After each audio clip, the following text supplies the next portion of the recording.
And hello, I'm back. A little bit early this time around. Didn't take me as long to get set up as I thought. I'll give it a couple more minutes and let people filter their way in here. See what happens with this 1961 D roll. They're usually pretty nice. Never know what'll come out of them, but I enjoy digging into them.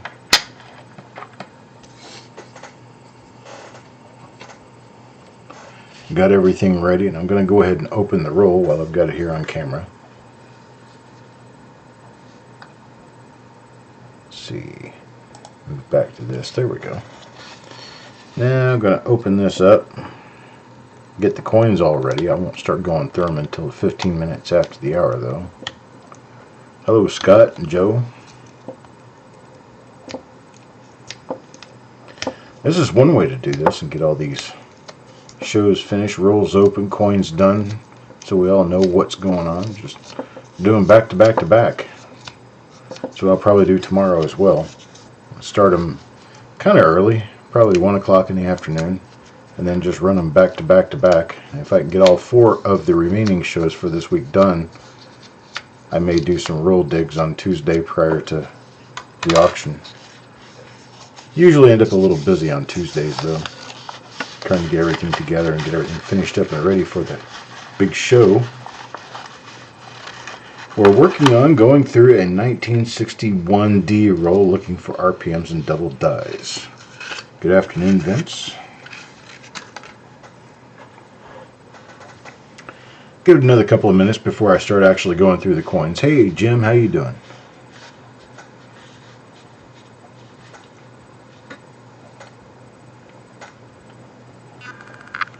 Been working on getting some inventory together to send to Jessica. I've got a box of die varieties to send to her. She's going to pop when she sees these. She's going to love it. Looks like I've got rolls started up for the next week. There's going to be 7 reveals this coming week. Got a 59D, a 60D, a 58D, a 56D, a 46D, a 52D, and a 55S.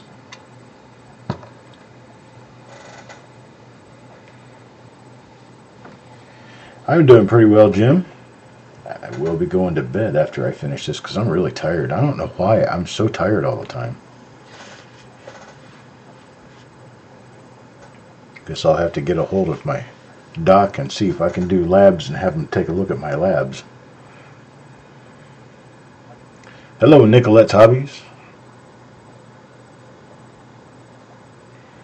Give it just a couple more minutes to let more people filter in. Those who might want to watch the show. We've only got 8 concurrent viewers right now. We're looking for 10 to 15 prior to getting really kicked up, amped up, and started. So I'm sure a lot of people get notifications of these when they go live.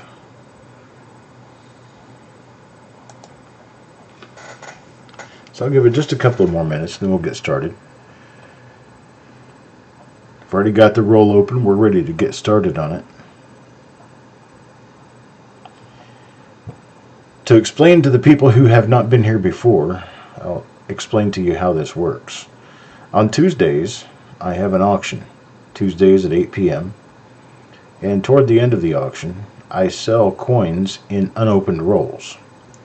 This is one of those rolls. So I sold the 50 coins in this roll Tuesday, and here we are on Sunday getting ready to open it. Actually, this sold last week Tuesday. But anyhow, we're getting ready to open it. Get ready to go through it. I have taken 50 flips and put numbers on them, 1 through 50. And then I have taken all the names of the people who purchased spots in the roll and printed those out, mixed them up at random, and I've stuck them on the back of these. So they're on the back side. And that's the person who will take home the first coin in the roll right there. And the second, the third, the fourth, and so on and so forth. So Jim Fletcher will take coin number 1 in this roll. And he happens to be here right now.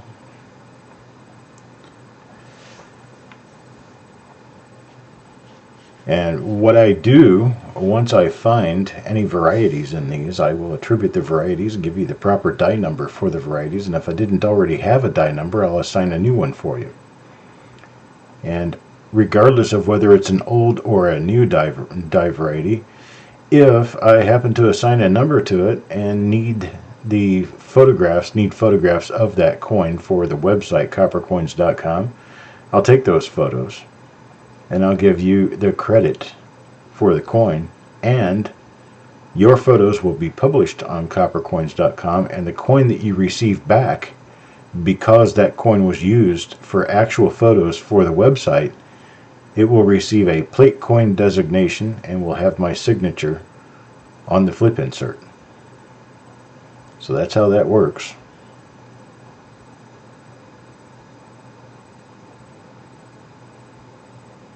I'll go ahead and start now.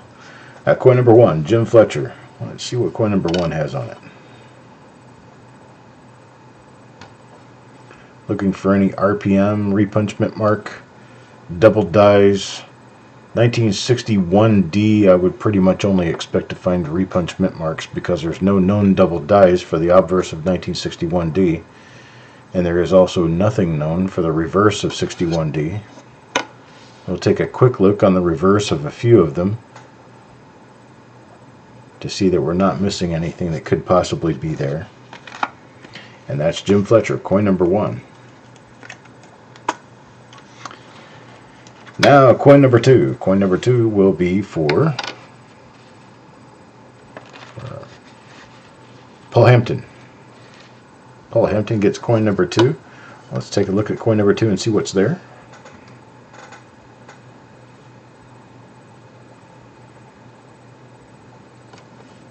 Okay, nothing there on the mint mark, the date or the mint mark area.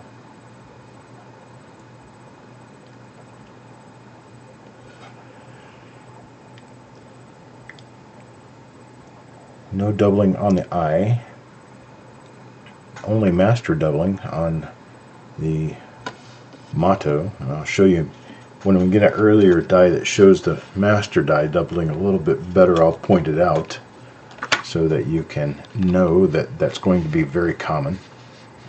Doubling on the master die means that all the hubs that die creates will have that same doubling. And then all of the dies those hubs create will have that same doubling. So a large number of dies will have the same doubling as a doubled master die.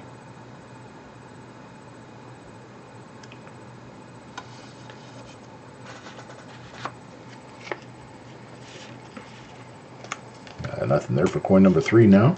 Coin number 4. Number 4 goes to Farm Dog.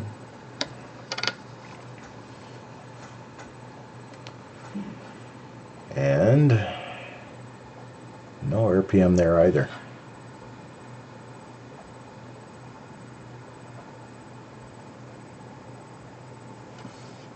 Let's check the reverse of this one.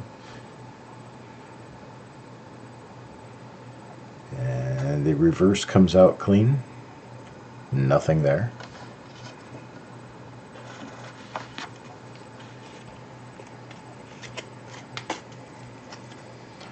What's up, Tim? Steve A. Now for coin number 5. Mike Birchman. Let's get these down just a little bit here. Have a little bit more playroom here. There we go. Mike Birchman, coin number 5. Let's take a look and see what we see. I see nothing around the mint mark. That notch at the top of the 6 where it looks like someone took a pocket knife and started carving on it, that's very normal for 1961D. You will see that commonly. It's not a double die.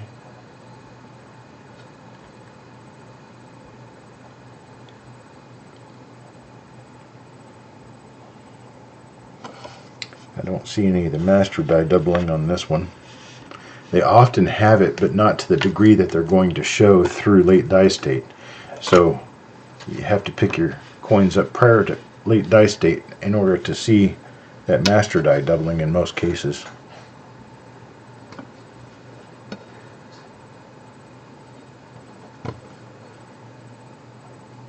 Oh, once again, not an RPM.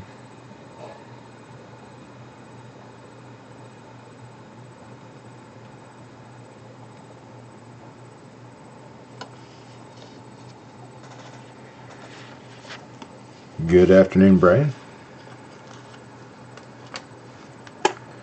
And Bulldog. Hope everything's going well out there for you guys. Got Jim Worley next, coin number 7.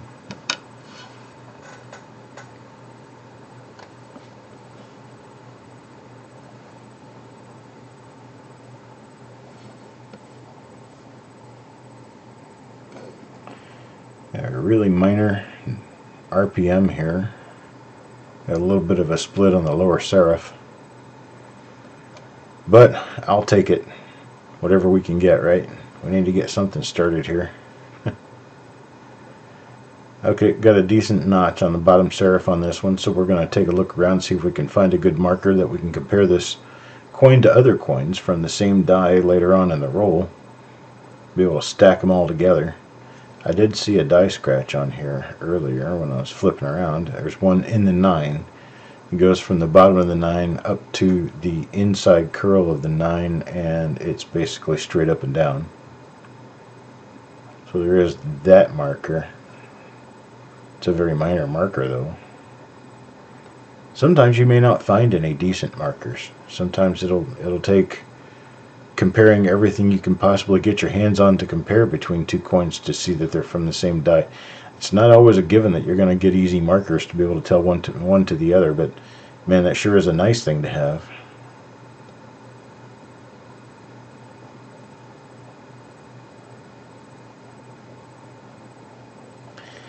Vince, you have to show up at the Tuesday evening auctions. The Tuesday evening auctions begin at 8 p.m. Eastern Time. Toward the end of the auction is where I sell the spots in these rolls.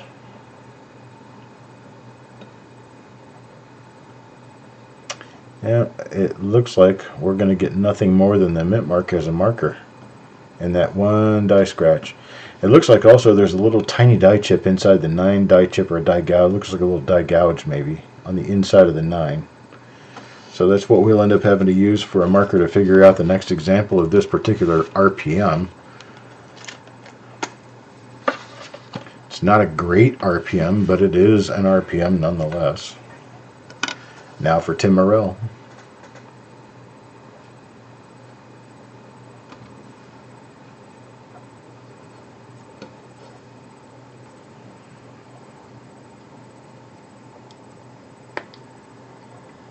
Looks like Larry got a hold of this coin.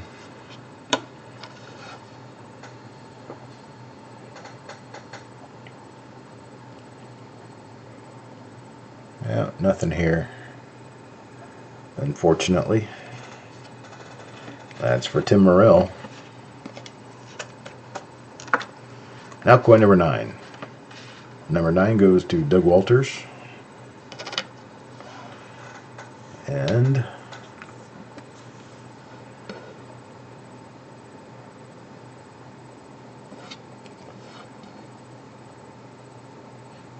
see nothing there.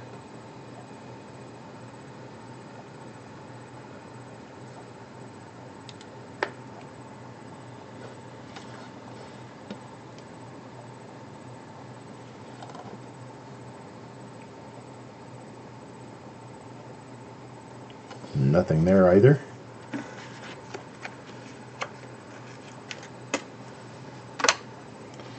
Now number 10. Number 10 goes to Adam Chambers.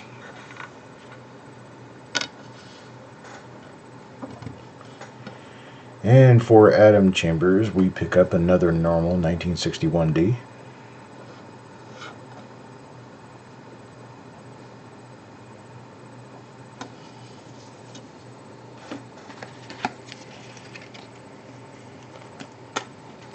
Number 11. we can start getting some luck in this roll.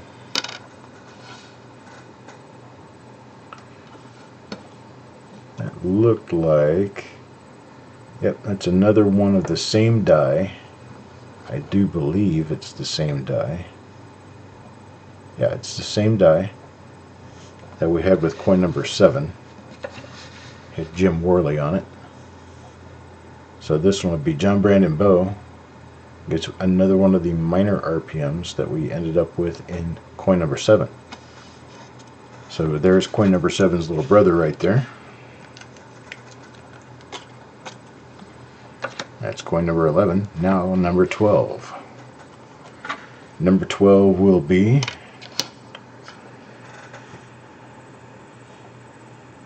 normal. No die variety.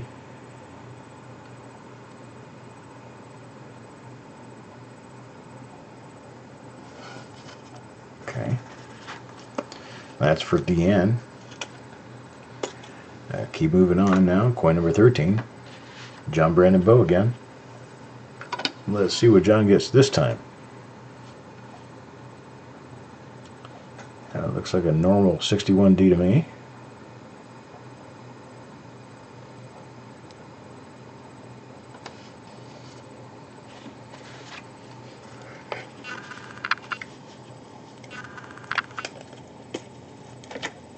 Now coin number 14. James Eubanks. Looks like he gets one of our RPMs. Yep, you can see that split in the lower serif down there.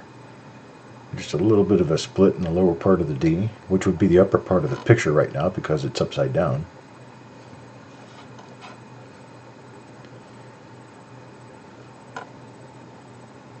And that's it. Now I'm going to zoom way in on this so you can actually see that D mint mark and see how it's doubled. See it there, the lower serif of the mint mark. See if I can get this turned so that it actually shows better. Maybe or maybe not. Nope, that's not likely to happen. Let's turn it this way and see what happens. About as good as I can get it right there. Over on the far left hand side of that mint mark, back toward the back corner where the serif is, you can see a black line running diagonally through the corner of the mint mark, and that is a split where there are two separate images of a D nearly directly together, but not quite so. That makes this an RPM, and this is the same RPM as two other coins that we've already found in this roll, number 7 and number 11. And this one's going to be number 14. Appears that it could be a relatively common RPM in this roll, which makes it fun, because I like finding fun. Don't I sound like I like finding fun? Now, coin number 15, Joe McBride.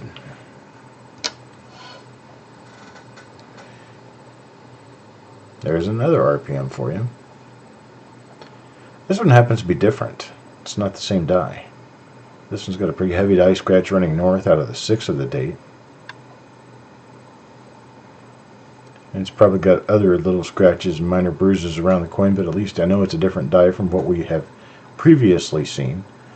So I'm going to list this one separately off to the side, and we can just hope that we run into more like it, or actually more that are better than this. And so here we go. That's coin number 15. It's going to be a different die, so let's go ahead on to coin number 16 now.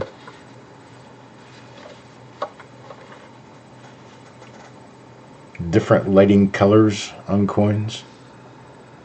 Not really sure what you're talking about. The scope I have does not have variable colors on it. And I can't use outside source light for this because the scope is too close to the coin.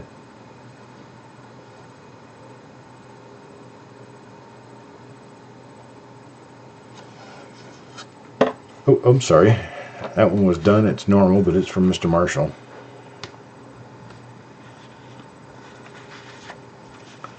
Yeah, Vince, if you go into the channel and find Coin Night live auctions, look for the ones that are on Tuesday.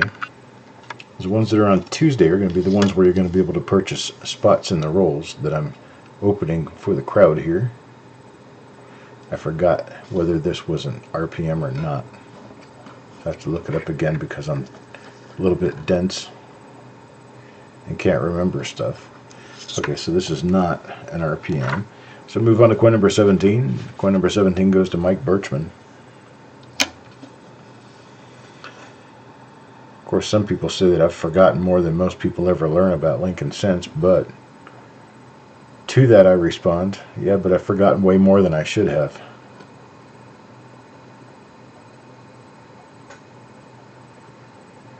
My capacity of recall is not what it used to be. I think that's probably because I'm 52 years old. But some people call me a spring chicken. So, who knows? Here's Jeff Dunn, coin number 18. It's another RPM. I can tell because of the odd shape of the mint mark at the top. And then you can see the split in the lower part of the mint mark right there. Right at the corner. You can see it there.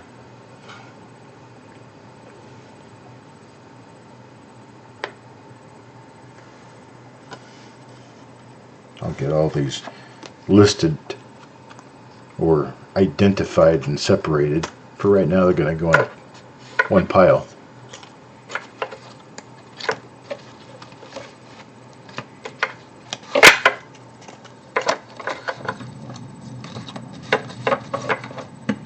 There we go. Now, coin number 19. Coin number 19 goes to Joe McBride. Let's see what Joe gets.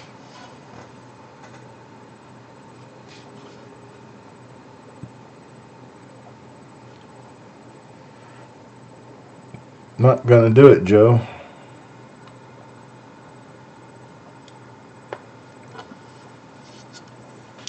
Not gonna do it, buddy. We need a different coin for you. That's coin number 19. Now coin number 20. Party Pickle.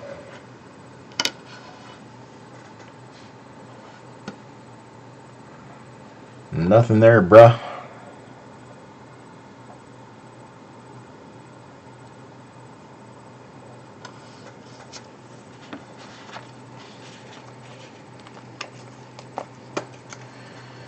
And now 21. 21 for Steve A.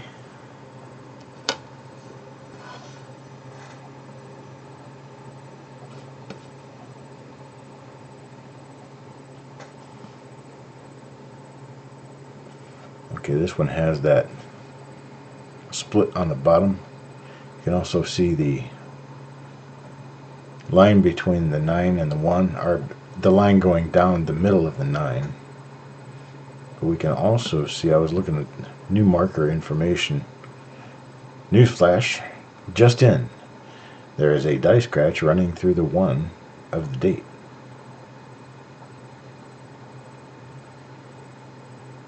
Not at all. Nothing there. I wish there were.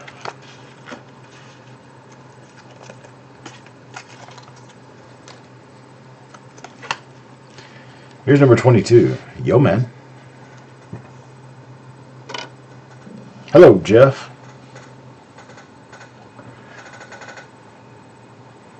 Looks like we got nothing there. Nothing there. Yeah, nothing there. Sometimes your 1961 D rolls are going to turn out to be fantastic. I mean, you're going to find 30, 35 really nice widespread RPMs or something really cool in them. But I can tell you better than 50% of the time your 61 D rolls are duds. Have nothing in them, but you never know when you're going to run into one or the other. Here's another little RPM right there, split on the lower serif. I'll have this figured out later on, but that's for Orig.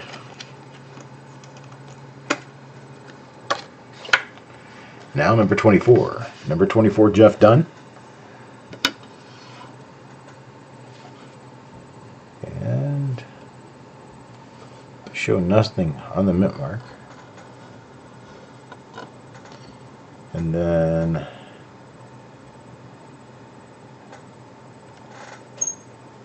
nothing showing up in the motto. I'll go ahead and put this one in the holder. And move on to coin number 25 now. Doug Walters again. Let me see what Doug got.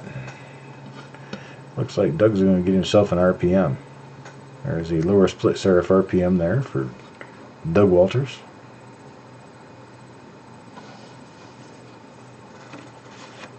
Very nice. Just ups our odds in the roll. Jeff Dunn comes up next. Jeff, you're usually the RPM guy. You should be getting RPMs.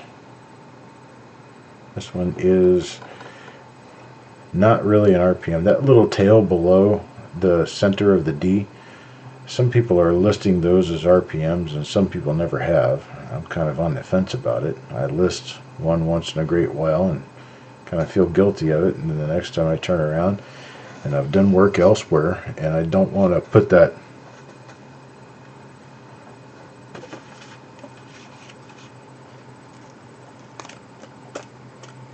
I just ran out of thought there. That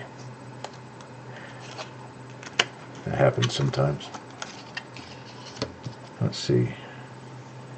I try to remember. I just completely lost my train of thought. Oh yeah, some people list those and some people don't. I just don't want to put the effort into listing a whole bunch of stuff that, well, people aren't going to be able to find in a later die state or on a circulated coin. I like to make sure that everything I list is going to be something that people will be able to enjoy in most different grades and die states. It's another RPM for us right there. This one's for Tim Morrell. It's coin number 27.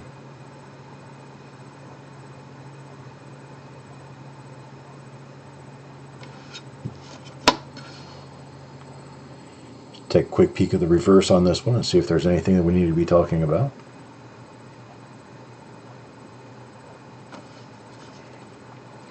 One of the things about grading coins in the early 60s is that it tends to be very, very common to get coins that are rather dog-eared and not very nice looking because they traveled a whole lot in bags.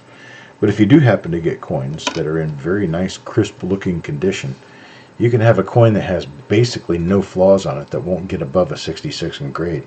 I'll tell you the secret. Secret's going to be the steps on the reverse of the coin. To get a 67 grade, you have to have a complete and sharp strike. So, for instance, on this particular coin, you have just a little weakness right there in the steps. You can see where that lower step just doesn't quite completely define itself. And the height of the steps is a little bit shorter right there in that area than it is in other areas. This could actually keep you from getting a 67 grade on a beautiful coin because the steps are simply too weak in the center.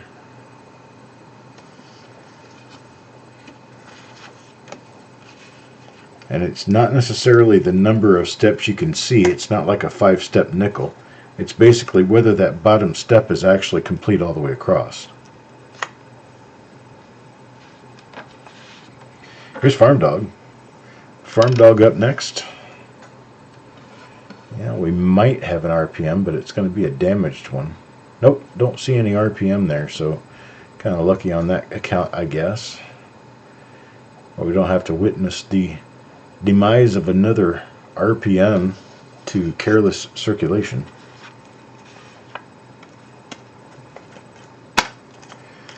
Alright, now coin number 30. Sir Gold, the reason that you're not getting notification on some of these today is because I'm not doing them at the original scheduled time. They're making it through these quicker than I thought I would, so I had scheduled them with time in between. But considering today is Super Bowl Sunday, and considering I'm dead tired, I've just been running these shows basically one after the other, and this one's scheduled to start at 5:45, and it's not even 5:45 now. We may be finished with this by 5:45, actually. I got dinner to cook for my lovely spouse, and then I'm probably going to crash, because I feel like crashing.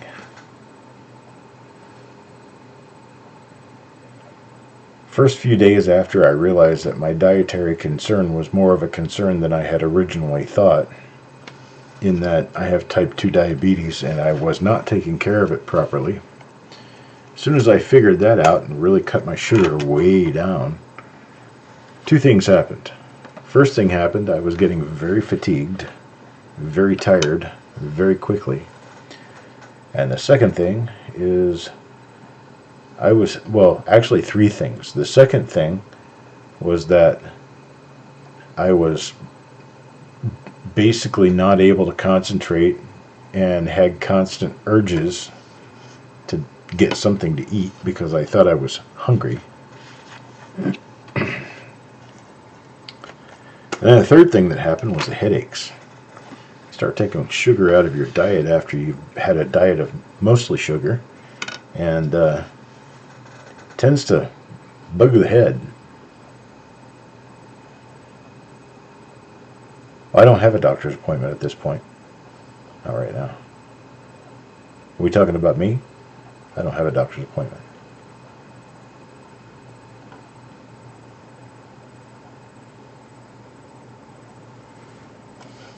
Yeah, you guys aren't going to get notifications on these when I run them early, because this one was actually scheduled at 5:45 initially.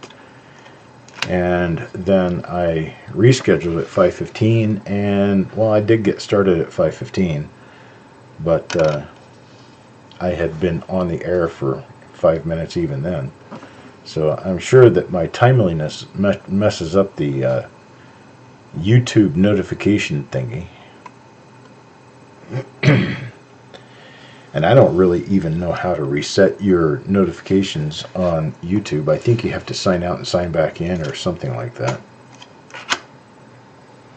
Don't know for sure. 35 goes to Orig.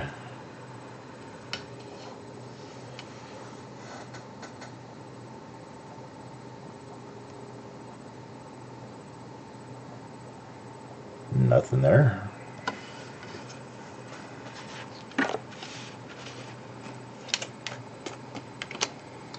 $36 now. Mr. Eubanks.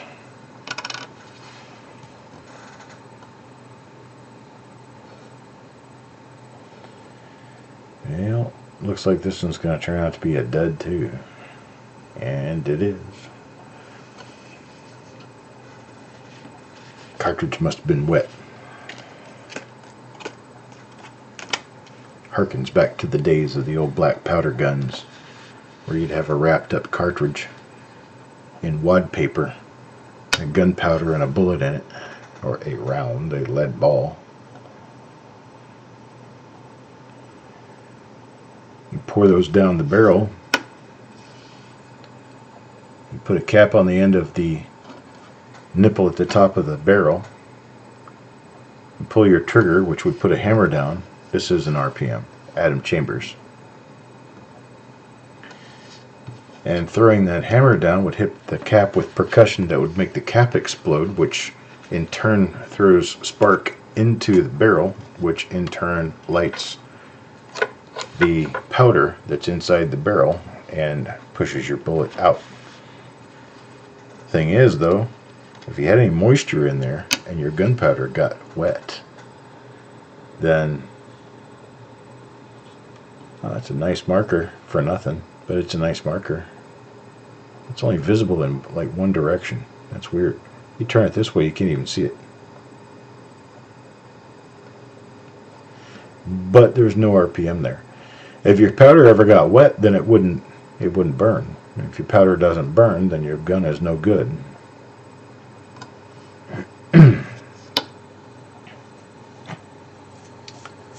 Sir Gold, no. I have not figured it out. Don't know what it is. when I cut sugar out completely from my diet, or nearly completely from my diet, I was getting pretty bad headaches, tension headaches, what felt like dehydration headaches, but I was drinking a lot of water. So I decided it would be a good idea to intake some sugar, so I did, and the headache went away. So I believe it's a chemical dependency on sugar that is just like a drug addiction, and I am in withdrawals from sugar, which is causing me to be somewhat tired, sometimes very tired.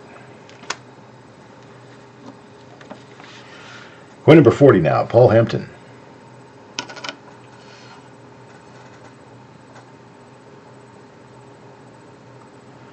And I get so tired at times, my existence is kind of like being in a tunnel of drunkenness. Is that I hear myself talking from a distance, don't really know what I'm saying, and then when I wake up, I don't remember it. Kind of weird. Hi, Pennywise. Hello. How are you today? Let's see.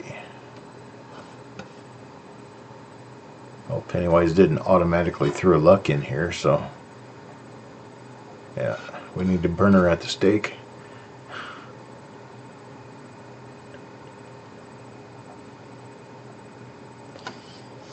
Let's see here.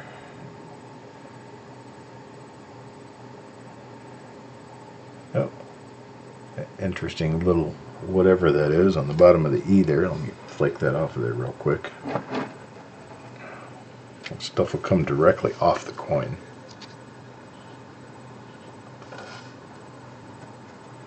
There it is. Bye-bye. Gone.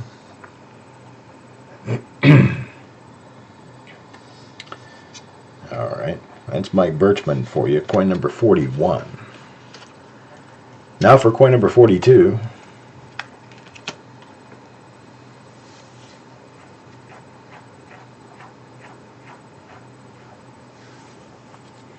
Oh no, I have not been to a doctor. I said I probably needed to. Someone recommended that I get a full screen done to figure out what's going on with all the little bits and parts of my body, and I've just not done that. There's another one of our RPMs right here. This is a nice clean example. If I do need photographs, this might be the coin that I use. And this one's for New Marshall in town. Nice, nice. So it's going to go on the stack of RPMs. On to coin number 43. Jim Worley.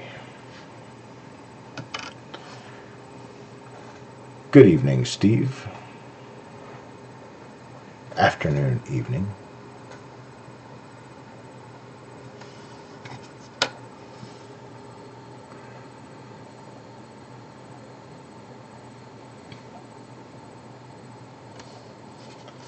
Nothing else there.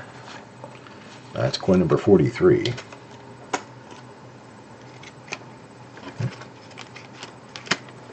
Now number 44 goes to Bulldog. And I know Bulldog is here.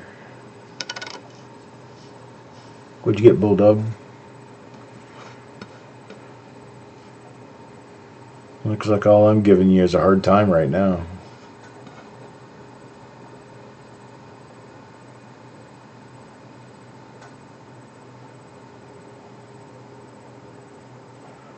Just answered a post in Facebook about this. The doubling along the face and in the throat and front of the bow tie on Lincoln Sense. I'm not sure what causes it, but I know it's very common, whatever it is. At one time, I do believe John Wexler was listing them as double dies. I think he has since recanted on that. He doesn't list them anymore. Because, well, I'd say out of the 500, 600, 700 dies they used in any given year back then, you'd find that probably a fourth of them have a little die chip here and there, or a little bit of master doubling or whatever. and people just don't mention them in the books or anything. Here's coin number 46, Jim Fletcher. Mr. Fletcher gets, oh well, it's a nice RPM. You got a little thingy sticking out of the east side of the RPM here of the mint mark. That does appear to be a pretty nice RPM. So there we have it. Let me zoom in on this one. We haven't zoomed in for a while. See that little horn coming off the lower end of the D there? I do believe that's a bottom part of another D. So I'll have to give that one a very close look when I get back into this particular stack of coins to see exactly what I believe we have. Maybe get it listed as a new die if we can't find an existing die that matches it. Congrats, Jim. Got yourself a nice one there. Now number 47. Coin. Number 44, 47, 7, 7.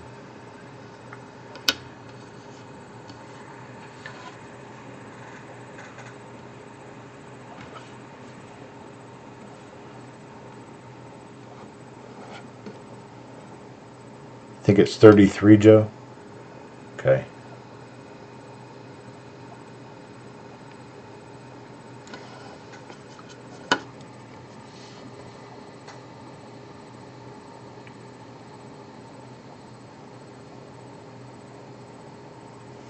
Nothing there.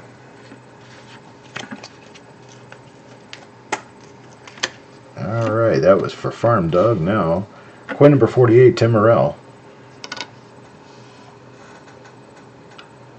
And nothing here.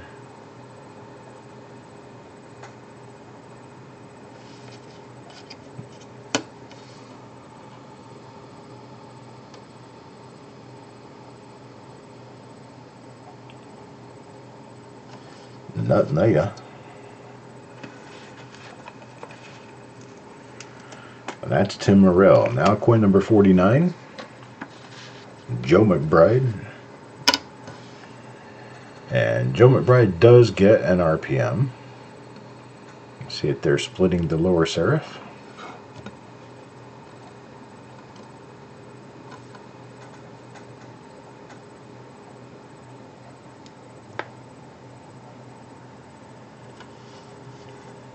Nothing else to it, but it does have a nice split lower serif, so we do have a remarkable RPM, something there.